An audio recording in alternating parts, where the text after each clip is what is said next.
Welcome to the Startup Funding Espresso. I'm Hall T. Martin, where we talk about how to raise funding and invest in startups and the time it takes to drink an espresso.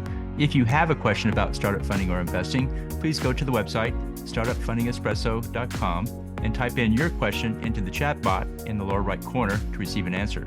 I hope you enjoy this episode.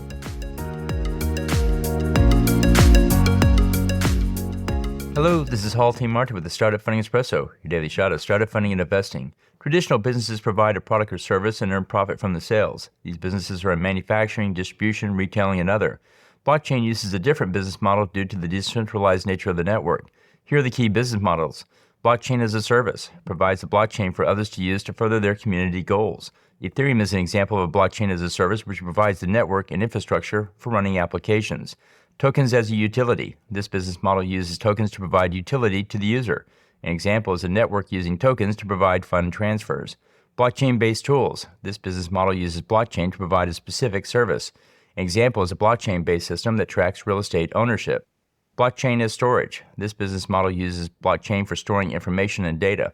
An example is a data storage company offering a blockchain-based product for storing data. Blockchain services. This business model provides services related to blockchain development. An example is an engineer who codes smart contracts for blockchain-based applications. Thank you for joining us for the Startup Funding Espresso, where we help startups and investors connect for funding. Let's go start us into today. Hall T. Martin is the director of Investor Connect, which is a 501c3 nonprofit dedicated to the education of investors for early-stage funding. All opinions expressed by Hall and podcast guests are solely their own opinions and do not reflect the opinion of Investor Connect.